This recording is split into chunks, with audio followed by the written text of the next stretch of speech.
ဝန်ထမ်းသစ်များအတွက်လမ်းညွှန်ချက် Shiva Electronic Enclosure Co. Wood. ကုမ္ပဏီသည်ရဲဘော်အဖွဲ့ဝင်များအဖြစ်ရွေးချယ်ခံရသောဝန်ထမ်းအားလုံးကိုကြိုဆိုပြီးဂုဏ်ပြုပါသည်သင်၏ယခင်အလုပ်အတွေ့အကြုံမှရရှိခဲ့သောအသိပညာနှင့်ကျွမ်းကျင်မှုများကိုကုမ္ပဏီ၏လုပ်ငန်းလည်ပတ်မှုတွင်အသုံးချနိုင်လိမ့်မည်ဟုကျွန်ုပ်တို့စိတ်ရင်းမှန်ဖြင့်မျှော်လင့်ပါသည်ကုမ္ပဏီ၏တိုးတက်မှုကိုဖန်တီးရန်နှင့်မြင့်တင်ရန်ကျွန်ုပ်တို့အားကူညီပေးပါဤဝန်ထမ်းလက်ဆွဲစာအုပ်သည်ဝန်ထမ်းများအတွက်အလုပ်မူဝါဒများစီးမြင်များနှင့်ဝန်ထမ်းများသိရှိထားသင့်သောအခြေခံအကျိုးခံစား권များနှင့်ရပိုင်ခွင့်များကိုနားလည်ရန်လမ်းညွှန်ဖြင့်ဆောင်ရွက်ပါသည်ဤလက်ဆွဲစာအုပ်သည်အသေးစိတ်အချက်လက်အားလုံးကိုမဖော်ပြဘဲအလွယ်တကူနားလည်နိုင်စေရန်အချက်လက်များကိုအကျဉ်းချုပ်ဖော်ပြထားပါသည်မေးခွန်းများရှိပါကအချက်တစ်ခုစီအတွက်စီးမြင်များကိုကိုးကားပါသို့မဟုတ်တင်ကြီးကြပ်ရေးမှုသို့မဟုတ်လူစွမ်းအားအရင်အမြင့်ဌာနသို့ဆက်သွယ်ပါကုမ္ပဏီသမိုင်း Shiva Electronic Enclosure Co. Wood. ဌာနချုပ်145မူဆက်9ဘန်ဖလီစက်မှုဇုံလမ်း4တီပါရလန်ဘန်ဆောင်တောင်ခရိုင်ဘန်ဆောင်တောင်ခရိုင်စာမုပရာကန်1580ထိုင်းနိုင်ငံတီထောင်သည့်ရက်1988ခုနှစ်မတ်လ17ရက်ထုတ်လုပ်မှုတတုတစိတ်ထုခြင်းနှင့်ကိရိယာပြုလုပ်ခြင်းမှုများကိုအသုံးပြု၍တတုပြုပြင်ခြင်းဖြတ်တောက်ခြင်းနှင့်လျှက်စစ်နှင့်အီလက်ထရောနစ်အသုံးချမှုများအတွက်ပုံသွင်းခြင်းအဓိကရှယ်ယာရှင်များမှာစင်ကာပူနှင့်အမေရိကန်ပြည်ထောင်စုမှနိုင်ငံသားများဖြစ်တော်လဲစီမံခန့်ခွဲမှုအဖွဲ့မှအများအားဖြင့်ထိုင်းနိုင်ငံသားများဖြစ်သည်ဘန္နာဌာနခွဲ12လမ်းချလန်ဖရာကီရက်9လမ်း32ဘွန်ခရိုင်ပရာဝတ်ခရိုင်ဘန်ကောက်1260ထိုင်းနိုင်ငံပြည်တွင်းရောင်းချမှုလုပ်ငန်းထုတ်လုပ်မှုလုပ်ငန်းကိုအပိုင်း2ပိုင်းခွဲခြားထားသည်တထုထုတ်လုပ်ခြင်းဘင်းတွင်ဖြတ်တောက်ခြင်း၊ကွေးခြင်း၊ကဟေစော်ခြင်း၊ကြိတ်ခွဲခြင်းနှင့်ဆက်သွယ်ရေးစနစ်များအတွက်ဆေးတုပ်ခြင်းဖြင့်အပြီးသက်ခြင်းကဲ့သို့သောနည်းလမ်းများကိုအသုံးပြု၍တတုပြားများကိုပြုပြင်ခြင်းပါဝင်သည်လက်ရှိတွင်ထုတ်လုပ်မှုအခြေစိုက်စခန်းကိုချင်းမိုင်ပြည်နယ်သို့ပြောင်းရွှေ့ထားသည်နှစ်တတုတစိတ်ထုခြင်းနှင့်ကိရိယာပြုလုပ်ခြင်းရင်းတွင်ကြီးမားသောလျှက်စစ်နှင့်အီလက်ထရောနစ်လုပ်ငန်းများအတွက်မြင့်မားသောတိကျမှုလုပ်ငန်းစဉ်များကိုအသုံးပြု၍တတုပြားများကိုပြုပြင်ခြင်းပါဝင်သည်ပုံမှန်အလုပ်ချိန်နှင့်အနားယူချိန်များပုံမှန်အလုပ်ချိန်များမှာတနင်္လာသောကြာနေ့များဖြစ်သည်ပုံမှန်အလုပ်ချိန်များရုံးဝန်ထမ်းများအလုပ်ချိန်များ08 00 19 30နားချိန်12 00 50 မိနစ်နားချိန်နဲ့14 30 14 40 မိနစ်နေဆိုင်ထုတ်လုပ်ရေးဝန်ထမ်းများအလုပ်ချိန်များ09 00 16 50နားချိန်17 00 17 50 မိနစ်နားချိန်နဲ့14 30 14 40 မိနစ်ညဆိုင်ထုတ်လုပ်ရေးဝန်ထမ်းများအလုပ်ချိန်များမှာညနေ40နာရီမှနနက်30နာရီအထိဖြစ်သည်အနားယူချိန်ည8 00 ည8 50 မိနစ်အနားယူချိန်နှင့်နနက်12 00 နနက်12 10 မိနစ်အနားယူချိန်ပုံမှန်အလုပ်ချိန်ပြီးနောက်အချိန်ပိုအလုပ်လုပ်ခြင်းသည်အနည်းဆုံး2နာရီရှိရမည်ဝန်ထမ်းများသည်အချိန်ပိုအလုပ်မစတင်မီအနည်းဆုံးမိနစ်20အနားယူရမည်အားလက်ရက်များနှင့်အားလက်ရက်လမ်းညွှန်ချက်များတဲ့အပတ်စဉ်အားလက်ရက်များသည်စနေနှင့်တနင်္ဂနွေနေ့များဖြစ်သည်နှစ်ကုမ္ပဏီသည်အမျိုးသားအလုပ်သမားနေ့အပါအဝင်အနည်းဆုံးရိုးရာအားလက်ရက်73ရက်ကိုပံ့ပိုးပေးသည်နှစ်တရိုးရာအားလက်ရက်သည်အပတ်စဉ်အားလက်ရက်တွင်ကြားရောက်ပါကကုမ္ပဏီသည်နောက်လာမည့်အလုပ်လုပ်ရက်ကိုထိုနေ့အတွက်ရိုးရာအားလက်ရက်ဖြစ်သတ်မှတ်မည်နှစ်နှစ်စဉ်ရိုးရာအားလက်ရက်များ၏ဆုံးဖြတ်ချက်ကိုနှစ်စဉ်ပြန်လည်သုံးသပ်ပြီးချိန်ညှိမည်ကုမ္ပဏီသည်ယင်းကိုဝန်ထမ်းများအားအနည်းဆုံးရက်30ကြိုတင်၍ကြေညာမည်ခွင့်ယူခွင့်အကြောင်းပြချက်မည်သို့ပင်ရှိစေကာမူခွင့်ယူခြင်းသည်ကုမ္ပဏီ၏အလုပ်စည်းမျဉ်းများနှင့်အညီဖြစ်ရမည်ဝန်ထမ်းများသည်ဖျားနာခြင်းသို့မဟုတ်အခြားတရားမျှတသောအကြောင်းပြချက်များမှအပ ကုမ္ပဏီစည်းမျဉ်းများနှင့်အညီယင်းတို့၏ကြီးကြပ်ရေးမှူးထံမှကြိုတင်ခွင့်ပြုချက်ရရှိရန်ခွင့်ယူခွင့်တောင်းခံလွှာကိုတင်ပြရမည်။ကုမ္ပဏီ၏ဆုံးဖြတ်ချက်အရထိုကိစ္စတွင်ဝန်ထမ်းသည်လူစွမ်းအားအရင်းအမြစ်ဌာနသို့အမြန်ဆုံးအကြောင်းကြားရမည်ဖြစ်ပြီးအလုပ်ပြန်ဝင်သည့်ပထမဆုံးနေ့တွင်ချက်ချင်းလက်မှတ်ရေးထိုးရန်ခွင့်ယူခွင့်တောင်းခံလွှာကိုကြီးကြပ်ရေးမှူးထံတင်ပြရမည်။ကိုရေးကိုတာခွင့်ကုမ္ပဏီသည်ဝန်ထမ်းများအားယင်းတို့၏စမ်းသပ်ကာလပြီးဆုံးပြီးနောက်တစ်နှစ်လျှင်လစာပေးကိုရေးကိုတာခွင့်6ရက်ပေးသည်။ခွင့်တစ်ကြိမ်လျှင်အများဆုံး3ရက်သာခွင့်ပြုပြီးခွင့်ကိုဇက်တိုက်သို့မဟုတ်အားလျက်များပြီးနောက်တွင်မယူရပါပထမနှစ်အတွက်ခွင့်ကိုကျန်လာများပေါ်တွင်အခြေခံ၍အချိုးကျတွက်ချက်သည်နှစ်လလျင်တစ်ရက်ဖျားနာခွင့်ကုမ္ပဏီသည်ဝန်ထမ်းများအားနင်းတို့၏ဖျားနာမှုကာလအတွက်ခွင့်ယူခွင့်ကိုပေးအပ်ပြီးပုံမှန်အလုပ်လုပ်ရက်များအတွက်လစာအပြည့်ဖြင့်တစ်နှစ်လျင်အများဆုံး30ရက်အထိပေးသည်ဖျားနာခွင့်သည်အမှန်တကယ်ဖျားနာမှုကြောင့်သာဖြစ်ရမည်နှစ်စဉ်ခွင့်ကုမ္ပဏီသည်တစ်နှစ်ဆက်တိုက်အလုပ်လုပ်သောဝန်ထမ်းများအားနှစ်စဉ်ခွင့်ခံစားခွင့်များပေးအပ်သည်ပုံမှန်အလုပ်လုပ်ရက်နှင့်ညီမျှသောလုပ်ခလစာဖြင့်နှစ်စဉ်ခွင့်သည်တစ်နှစ်လျင်6ရက်ဖြစ်သည်ကုမ္ပဏီစည်းမျဉ်းများအရခွင့်ယူခြင်းဆိုင်ရာစည်းကမ်းချက်များ3ရက်ဆက်တိုက်ပျက်ကွက်ပါကအလုံးမှချက်ချင်းထုတ်ပယ်ခံရမည်ဖြစ်သည်ခွင့်ယူခြင်းဆိုင်ရာစည်းမျဉ်းများတခွင့်ယူခြင်းဆိုင်ရာတောင်းဆိုမှုအားလုံးတွင်ကြီးကြပ်ရေးမှူး၏ခွင့်ပြုချက်လက်မှတ်ပါဝင်ရမည်ဖြစ်ပြီးခွင့်ယူခြင်းဆိုင်ရာစည်းမျဉ်းများကိုလိုက်နာရမည်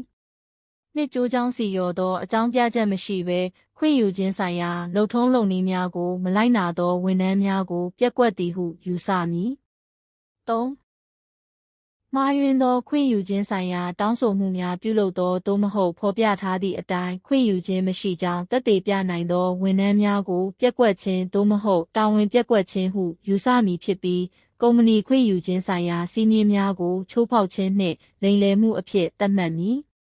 စမ်းသပ်ကာလအတွင်းဝန်ထမ်းများ၏ပျက်ကွက်ခြင်းသို့မဟုတ်တာဝန်ပျက်ကွက်ခြင်းသည်ယင်းတို့၏အမြဲတမ်းအလုပ်ကိုင်ခြေအနေကိုထိခိုက်မည်ဖြစ်သည်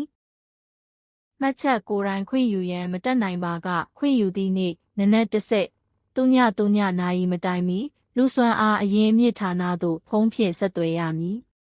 ဖုန်းနံပါတ်0231515345လစာနှင့်အခြားလျော်ကြေးငွေကုမ္ပဏီသည်လုပ်ခအချိန်ပိုလစာအားလျက်လစာနှင့်အားလျက်များတွင်အချိန်ပိုလစာကိုတစ်လလျင်2ကြိမ်လ၏15ရက်နှင့်နောက်ဆုံးနေ့တွင်ဝန်ထမ်း၏သဘောတူညီချက်ဖြင့်ဘဏ်ငွေလွှဲခြင်းဖြင့်ပေးချေမည်ဖြစ်သည်လစာပေးရက်သည်အားလျက်တွင်ကြာရောက်ပါကကုမ္ပဏီသည်ငွေပေးချေမှုကိုအားလျက်မတိုင်မီတရက်သို့ရွှေ့ဆိုင်းပေးမည်ဖြစ်သည်အသေးစိတ်အချက်လက်များမှာအောက်ပါအတိုင်းဖြစ်သည်အလုံးလုံးရက်များလ၏15ရက်များ15ရက်တွင်ပေးချေသည်16ရက်များလကုန်ရက်များ30ရက်တွင်ပေးချေသည်အချိန်ပိုရက်များ24ကာလအတွက်အချိန်ပိုအားကိုလတိုင်း၏အလယ်တွင်လောက်ခဖြင့်တွက်ချက်ပြီးပေးချေမည်ဖြစ်သည်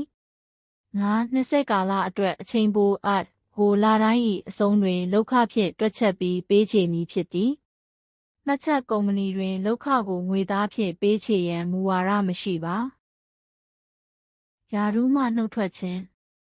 ယာထူးမှနှုတ်ထွက်လိုသောဝန်ထမ်းများသည်အောက်ပါအတိုင်းကြိုတင်နှုတ်ထွက်စာကိုတင်သွင်းရမည်တတသမတလုပ်ငန်းလည်ပတ်မှုအဆင့်ဝန်ထမ်းများသည်အနည်းဆုံး15ရက်ကြိုတင်၍နှုတ်ထွက်စာကိုတင်သွင်းရမည်တတသမနှင့်ကြီးကြပ်ရေးမှုအဆင့်နှင့်အထက်ဝန်ထမ်းများသည်အနည်းဆုံး30ရက်ကြိုတင်၍နှုတ်ထွက်စာကိုတင်သွင်းရမည်တတသမ3ယာထူးမှနှုတ်ထွက်သောဝန်ထမ်းတဦးသည်အထက်ပါစည်းမျဉ်းများကိုမလိုက်နာပါကကုမ္ပဏီသည်ဝန်ထမ်းရရှိခွင့်ရှိသောငွေပေးချေမှုများကိုရပ်ဆိုင်းရန်စဉ်းစားပိုင်ခွင့်ရှိသည်ဥပဒေအရနှုတ်ယူခြင်းသို့မဟုတ်ရပ်ဆိုင်းထားခြင်းမှတားမြစ်ထားသောငွေပေးချေမှုအမျိုးအစားများမှအပအကျိုးခံစားခွင့်များတွင်အောက်ပါတို့ပါဝင်သည်တရုံတက်ချိန်အပိုစုကြီးတစ်လလျင်900-900ဘတ်နှင့်အစားအသောက်ထောက်ပံ့ကြေးတစ်ရက်လျင်40ဘတ်3အလှည့်ကျထောက်ပံ့ကြေးတစ်ရက်လျင်40ဘတ်4ဝန်ထမ်းဝတ်စုံတစ်နှစ်လျင်နှစ်စုံ5နေထိုင်စရိတ်ထောက်ပံ့ကြေး6အလုပ်ဗဟုသုတနှင့်တာဝန်ယူမှုအတွက်အထူးအပိုစုကြေး 9 နှစ်စဉ်ကျန်းမာရေးစစ်ဆေးမှု10 နှစ်စဉ်အပိုစုကြီးအထူးအပိုစုကြီးလှုံ့ဆော်မှုအပိုစုကြီး9ဝန်ထမ်းမိသားစုအတွက်ဆေးဝါးထောက်ပံ့ကြေးတစ်ဆက်ကလေးများအတွက်ပညာသင်ထောက်ပံ့ကြေး10ထောက်ပံ့ရေးရန်ပုံငွေ10နှစ်အဖွဲ့လိုက်အသက်အမခံ13 10နှစ်တာဝန်ထမ်းဆောင်မှုအတွက်အထူးစုစည်းကမ်းချက်၄73သည်ကုမ္ပဏီစည်းမျဉ်းများနှင့်စည်းမျဉ်းများအောက်တွင်ရှိသည်အလုပ်ခွင်ဘေးကင်းရေးဝန်ထမ်းများသည်အလုပ်ခွင်အတွင်းမတော်တဆမှုများကိုကာကွယ်ရန်အတွက်ပေးထားသောဘေးကင်းရေးပစ္စည်းကိရိယာများနှင့်ကိရိယာများကိုဝတ်ဆင်ရမည်ပေးထားသောပစ္စည်းကိရိယာများကိုဝတ်ဆင်ရန်ပျက်ကွက်ပါကစည်းကမ်းထိန်းသိမ်းရေးဆိုင်ရာအရေးယူမှုနှင့်ဘေးကင်းရေးဆိုင်ရာလုပ်ထုံးလုပ်နည်းများကိုလိုက်နာမှုတို့ကိုဖြစ်ပေါ်စေမည်ဖြစ်သည်ကုမ္ပဏီစည်းမျဉ်းများအရအပြစ်ပေးခြင်းတစ်နှုတ်ဖြင့်သတိပေးခြင်းနှင့်ပထမအကြိမ်စာဖြင့်သတိပေးခြင်း3ဒုတိယအကြိမ်စာဖြင့်သတိပေးခြင်းအပြစ်ပေးခြင်းတွင်ယာရုထောက်ပံ့ကြေးတာဝန်ယူမှုထောက်ပံ့ကြေးနှင့်အခြားအထူးထောက်ပံ့ကြေးလစာမဲ့ဆိုင်းငံ့ခြင်းတို့ကိုရက်9ရက်သို့မဟုတ်တင့်လျော်သည်ဟုယူဆသည့်အတိုင်းနှုတ်ယူခြင်းနှစ်စဉ်လစာချိန်ညှိမှုများနှင့်အထူးဘောနက်စ်များကိုဆိုင်းငံ့ခြင်းတို့ပါဝင်သည်လေးလျော်ကြေးမရှိဘဲအလုပ်ထုတ်ပယ်ခြင်း5မူရစ်ဆေးဝါးသုံးစွဲမှုစက်ရုံအတွင်းရန်ဖြစ်မှုခိုးမှုတွင်ပါဝင်သည့်ဝန်ထမ်းများအတွက်အပြစ်ပေးခြင်းလျော်ကြေးမရှိဘဲအလုပ်ထုတ်ပယ်ခြင်းလိုအပ်သောအလေးအကျင့်များတဝန်ထမ်းဝတ်စားဆင်ရင်မှုစည်းမျဉ်းဝန်ထမ်းများသည်ကုမ္ပဏီယူနီဖောင်းကိုဝတ်ဆင်ရမည်နှစ်ဝန်ထမ်းတွေကဝန်ထမ်းအားလုံးသည်အလုပ်လုပ်နေစဉ်အတွင်းယင်းတို့၏အကက်များကိုအချိန်တိုင်းဝတ်ဆင်ရမည်ပျောက်ဆုံးခြင်းသို့မဟုတ်ပျက်စီးခြင်းဖြစ်ပါကကက်တေရရှိရန်လူစွမ်းအားအရင်းအမြစ်ဌာနသို့ချက်ချင်းအကြောင်းကြားရမည်ပျောက်ဆုံးခြင်းသို့မဟုတ်ပျက်စီးခြင်းရှိသောအကက်ကိုအလုံးမှရက်စဲပြီးသည့်နှင့်ကုမ္ပဏီသို့ပြန်ပေးရမည်3အချိန်သတ်မှတ်ခြင်းအတွက်မျက်နှာမှတ်မိခြင်းဝန်ထမ်းအားလုံးသည်ပုံမှန်အလုပ်ချိန်တွင်ကုမ္ပဏီတွင်သို့ဝင်ထွက်ခြင်းနှင့်အားလျက်များတွင်အချိန်ပိုဝင်ခြင်းအတွက်လင်းတို့၏မျက်နှာကိုစက္ကင်ဖက်ရမည်လေးကုမ္ပဏီဝင်းအတွင်းသို့ဝင်ရောက်ခြင်းနှင့်ထွက်ခွာခြင်းကိုရေးကိုရာသို့မဟုတ်ကုမ္ပဏီလုပ်ငန်းအတွက်အနားယူချိန်သို့မဟုတ်အလုပ်ချိန်အတွင်းကုမ္ပဏီဝင်းအတွင်းမှထွက်ခွာလိုသောဝန်ထမ်းများသည်ယင်းတို့၏ဌာနအကြီးအကဲသို့မဟုတ်ဓာတ်ရိုက်ကြီးကြပ်ရေးမှူးထံမှခွင့်ပြုချက်တောင်းခံလွှာကိုလူစွမ်းအားအရင်းအမြစ်ဌာနမှလက်မှတ်ရေးထိုးပြီးခွင့်ပြုချက်အတွက်တင်ပြရမည်အတည်ပြုထားသောပုံစံနှင့်အတူဝန်ထမ်းနှင့်ကပ်ကိုအချိန်သတ်မှတ်ရန်အတွက်လုံခြုံရေးဝန်ထမ်းများထံတင်ပြရမည်ငါအလုပ်ချိန်အတွင်းဘေးကင်းရေးမတော်တဆမှုများကိုကာကွယ်ရန်အတွက်ဝန်ထမ်းများသည်ပေးထားသောဘေးကင်းရေးပစ္စည်းကိရိယာများနှင့်ကိရိယာများကိုဝတ်ဆင်ရမည်ပေးထားသောပစ္စည်းကိရိယာများကိုဝတ်ဆင်ရန်ပျက်ကွက်ပါကစည်းကမ်းထိန်းသိမ်းရေးဆိုင်ရာအရေးယူမှုခံရမည်ဖြစ်သည်အလုပ်ချိန်အတွင်းမပေးထားသောပစ္စည်းကိရိယာများသို့မဟုတ်ကိရိယာများကိုအသုံးပြုခြင်းတားမြစ်ထားသည်မိုဘိုင်းဖုန်းတွေလုံးဝမဟုတ်ပါဘူးကိုရေးကိုရာဒေတာကာကွယ်ရေးဥပဒေပတ်2562 2019ကိုလိုက်နာခြင်းအလုပ်တင်လျှောက်လွှာများတွင်ထည့်သွင်းထားသောအချက်အလက်များကဲ့သို့သောကုမ္ပဏီမှလက်ခံရရှိသောကိုရေးကိုရာအချက်အလက်များတွင်အောက်ပါတို့ပါဝင်သည်အမည်မျိုးရိုးနာမည်အမည်ပြောင်းဓာတ်ပုံဆက်သွယ်ရန်လိပ်စာဖုန်းနံပါတ်အီးမေးလ်အမျိုးသားမှတ်ပုံတင်နံပါတ်မွေးသက္ကရာပညာရေးအရေးချင်းနိုင်ငံသားလူမျိုးစုဘာသာဘဏ်အကောင့်နံပါတ်သို့မဟုတ်အလုပ်လျှောက်လွှာနှင့်သက်ဆိုင်သည့်မည်သည့်စာရွက်စာတမ်းမဆိုကုမ္ပဏီသည် electronic data ကိုအသုံးပြု၍တိကျဖိုင်များတွင်သိမ်းဆည်းပါမည်နှစ်တင့်ဘေးကင်းရေးကုမ္ပဏီ၏ပိုင်ဆိုင်မှုတင့်ပိုင်ဆိုင်မှုကုမ္ပဏီ၏ပိုင်ဆိုင်မှုနှင့်ကုမ္ပဏီဝင်းအတွင်းသို့ဝင်ရောက်လာသောအခြားပုဂ္ဂိုလ်များကိုကာကွယ်ရန်နှင့်စောင့်ရှောက်ရန်တင့်ဗီဒီယိုနှင့်ဓာတ်ပုံများကိုကုမ္ပဏီဝင်းအတွင်းတပ်ဆင်ထားသောကင်မရာများမှစုဆောင်းနိုင်ပါသည်ကုမ္ပဏီဝင်းအတွင်းကင်မရာများကိုအသုံးပြုနေကြောင်းသင်အားအသိပေးရန်အတွက်ကုမ္ပဏီသည်ဆိုင်းဘုတ်များကတ်ထားပါမည်